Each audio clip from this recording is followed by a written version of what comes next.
안녕하세요. 구혜준입니다. 한번 회원님이 100억을 10년 안에 벌려고 해서 저를 찾아왔어요. 일단 이게 지금 3억 5,600만 원에 낙찰을 받았어. 내가 내 돈이 얼마 들어갔는지가 중요하겠죠. 내 돈이 얼마 들어갔을까? 3억 5천이었으니까 이거랑 우리가 들어가는 비용은 뭐가 있냐면 취득세가 있어요.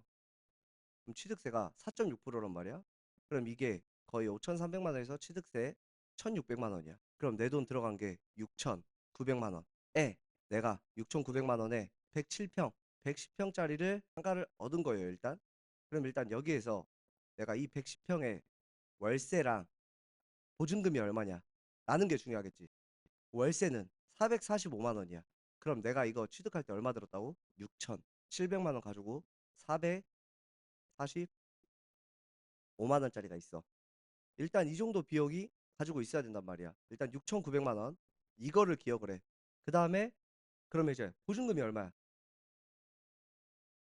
뭐 3천씩 아니면 뭐 2천씩. 지금 우리가 1, 2, 3, 4가 있으니까 4개씩 하더라도 8천만 원이지. 보증금만 하면 2천만 원씩만 하더라도. 그러면 여기에서 우리가 일단 돈 들어가는 거 있어 없어? 1,100만 원 없죠? 여기까지 오히려 풀피 만들어져 있어요. 일단 풀피가. 그 다음에 그래 대출 이자 나가겠지. 대출 이자 5%로 잡았어. 얼마야? 126만 원. 근데 126만 원인데 우리가 월세 얼마 받아? 그럼 여기에서만 대충 제외하더라도 310만 원 정도는 순수익에 풀피가 얼마? 뭐 1100만 원 정도 있지. 여기서 끝내는 게 아니야. 이렇게 있고 우리가 이제 돈을 버는 과정이에요. 이걸 팔아서 돈을 벌 수도 있고 다 임차 맞춰졌으니까 310만 원 있지. 매달 순수익 들어오는 거. 이제 이거를 대출을 실행시키는 거야. 추가 대출을. 어느 정도 있다가 1년 아니면 6개월. 이거를 이제 재감정이라고 하는데 이걸 어떻게 하냐? 우리가 월세가 445만 원 정도 나온다라고 하면은 이제 다시 재감정을 해줘. 임대 받는 금액으로 할 수도 있고 그 다음에 우리가 이 감정가 처음에 감정가대로 본단 말이야. 근데 이게 총 감정가가 얼마였냐면 총 감정가가 얼마짜리야? 12억짜리야. 근데 12억짜리를 나는 3억 5천에 받았잖아. 그리고 대출을 아까 뭐 3억 정도 받았고 근데 임대료로 받을 수도 있고 이 다시 이 감정가대로 받을 수가 있어. 이 감정가대로 70%에서 임대료가 많이 받쳐주면 80%까지 다시 받을 수 있어. 맥심으로 받으면. 그러면 우리가 계산을 다시 해보자. 그럼 12억 기준으로 80% 20, 100, 1000만, 10만, 100만, 1000만, 억, 10억 더하기 0.80 하면 우리가 9억 6천을 받을 수 있어. 대출을. 그러면 우리 대출만 생각하면 안 돼. 봐봐 9억 6천이잖아. 그럼 우리가 3억 정도 받았는데 다시 우리가 몇 억이 생겨? 6억 6천. 일단 플러스비가 6억 6천이 생기는 거야. 이때 그 다음에 여기에서 이것만 생각하면 안 돼. 우리 이거 이자 내야 되잖아. 0.05 나누기 12 하면 이자 1, 10, 100, 1000만, 10만, 100만, 400이지. 400만 원 이자 내야 돼. 근데 우리가 여기에서 얼마 받아? 445만 원 받지. 그러면 400만 원 이자 내고 45만 원 이제 여기가 들어오는 거야. 매달. 그래야지 이제 우리 이거 받은 금액은 어찌 됐든 간에 이자를 내야 될 거 아니야. 이자 못 내면 어떻게 돼? 다시 경매로 나온단 말이야. 근데 이럴 수도 있어. 그래. 9억 6천 가지고 6억 6천 되니까 이거 가지고 이자 2, 3년치를 만들어 놓자. 400치를. 그렇게 하면서 뭐 400만 원이니까 2년치. 1년 하면은 거의 5천만 원이잖아. 2년 하면 1억. 이렇게 1억 남겨 놓고 그 뒤에 팔 생각으로 남겨 놓을 수도 있어. 근데 이제 우리는 임차가 되어 있잖아. 어떻게 됐어? 그러니까 더 부담이 없는 거야. 근데 땅 같은 경우에는 이걸 생각 안 하고 이걸 무조건 예치금으로 놔둬야 된다고. 땅 같은 경우에는. 그리고 이게 무조건 팔린다 안 팔린다라는 확신이 아니라 나는 나가는 돈 없이 추가로 이렇게 받을 수가 있잖아. 그러면 6억 6천 이렇게 생겼어.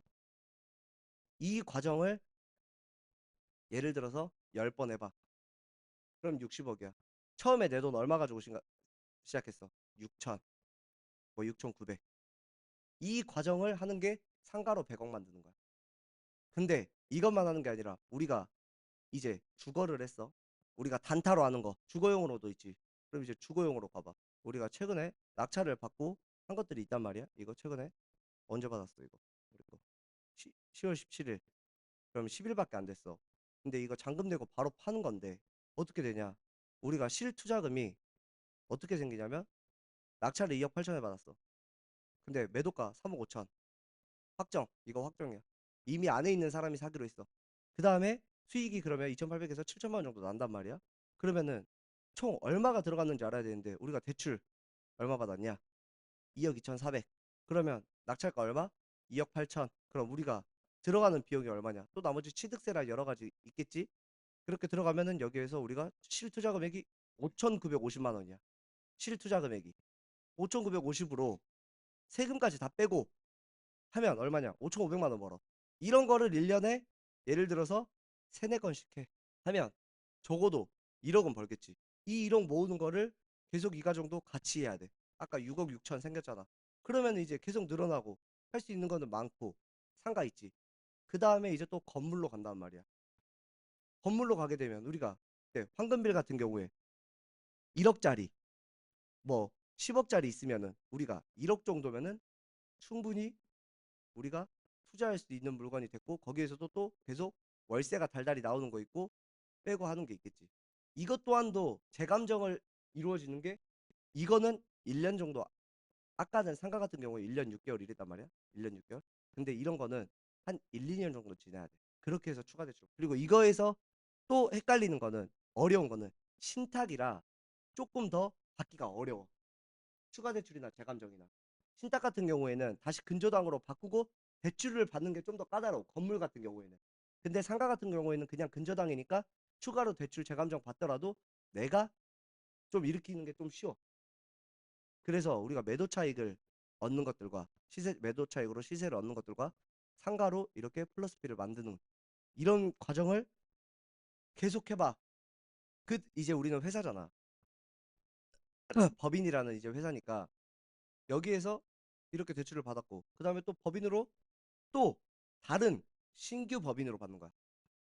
한 회사 법인으로 받는 게 아니라 또 다른 신규 법인으로 신생 법인으로 받으면은 또 다시. 그래서 이제 다른 사람들이 생각하는 게 대표자 신용 그래도 그런 법인을 빌려주는 거나 뭐 이렇게 하는 것들을 좀 많이 하지. 왜냐면 나 같은 경우에는 1년에 뭐 4억, 6억 이렇게 신고를 하니까 어떤 것들이든 다 감당이 된단 말이야. 안 되면은 그만큼 좀 대출을 일으키기가 좀 어려울 수가 이제 있지. 근데 웬만한 신용이면은 하나씩 받는다라고 하면 가족으로 한 명씩 거의 법인 만들어서 해도 충분히 가능하다. 하나에 하나 것들이면 이렇게 하는 게 진짜 돈 얼마 안 들이고 충분히 좀 많이 벌 수 있는